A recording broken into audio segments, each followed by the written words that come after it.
Donc il faut apprendre à les faire parler. Oui, voilà. Vous résumez très bien. Il Apprendre faut que vous appreniez à les faire parler. C'est ça. Et quand on veut faire parler quelqu'un, normalement on le fait comment pour faire parler les personnes? Qu'est-ce qu'il faut faire? Oui. Voilà. Si vous voulez une réponse, il faut poser une question. Plus vous posez de questions, plus vous avez de réponses. Logique? Soit plus de questions, soit plus précises. Voilà. Et même si les questions ne sont pas tout de suite bien réussies et bien précises, posez beaucoup de questions. N'arrêtez pas de poser des questions. Et c'est grâce à vos questions que vous allez avoir de plus en plus d'informations à travailler et à prendre en considération.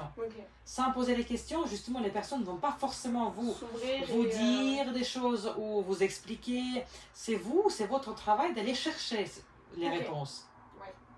Et peut-être prendre ça comme une règle, comme un principe dans votre travail, d'aller chercher, d'aller pêcher cette information.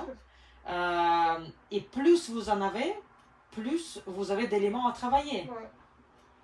Donc vous voyez, c'est entre vos mains. Vous pouvez vous-même vous fournir cette information de la part de quelqu'un. Il suffit de poser des questions.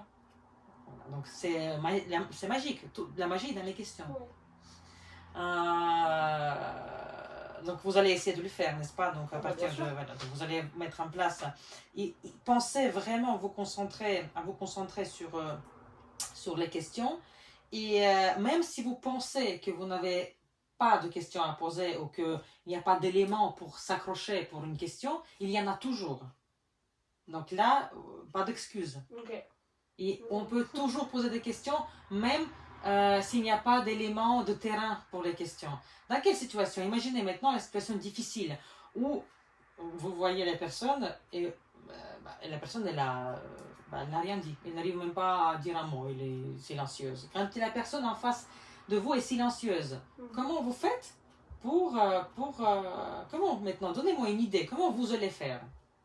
Je lui demandais comment s'est passé le programme sur les 15 jours, est-ce qu'il a rencontré des difficultés, si la police en a parlé, je lui ai demandé un petit peu des menus qu'il a pu faire sur les 15 derniers jours pour avoir un peu une idée.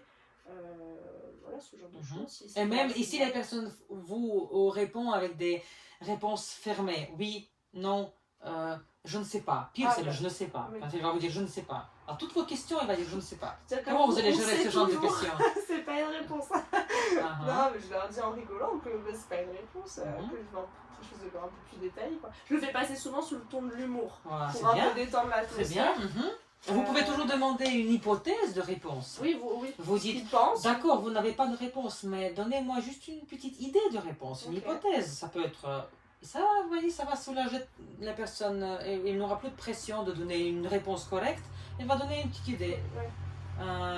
Ou même, vous pouvez observer aussi son gestuel. Si la personne est comme ça, ou si elle commence à se gratter partout, ou si elle commence à faire. Et vous, même si vous voyez qu'il n'y a pas vraiment de sujet de conversation, voyez, rien qu'en regardant la personne, vous pouvez déjà créer un sujet de conversation. Vous pouvez dire, pourquoi vous faites ça comme ça avec vos mains? Pourquoi vous faites ça avec votre jambe? Pourquoi? Et vous voyez, et il va peut-être vous expliquer quelque chose. Et à partir de là, vous pouvez rentrer. Voyez, il y a toujours beaucoup de portes d'entrée. C'est vrai. Tout geste, toute mimique, vous pouvez toujours rebondir là-dessus et lancer la conversation avec les personnes. Voyez, donc c'est possible. Maintenant, vous voyez comment vous pouvez mieux prendre en charge. Donc, vous pouvez mieux poser des questions et vous pouvez poser plus de questions et vous obliger de les poser. Même si vous pensez qu'il n'y en a pas. Sinon, si vous pensez que vous n'avez pas de questions à poser. Mais trouvez ces questions. Trouvez les questions à poser et ayez un objectif de bien identifier. Parce que votre objectif, ce sera identifié. C'est ça. Voilà, donc quand vous connaissez bien votre objectif, vous saurez déjà agir en conséquence parce que vous savez ce que vous voulez obtenir. Vous voyez, quand c'est beaucoup plus clair, quand on voit l'objectif, donc ça devient plus facile, le process. Oui. Quand on sait sait où quoi on va, faire, pourquoi on fait. Et voilà. C'est ça.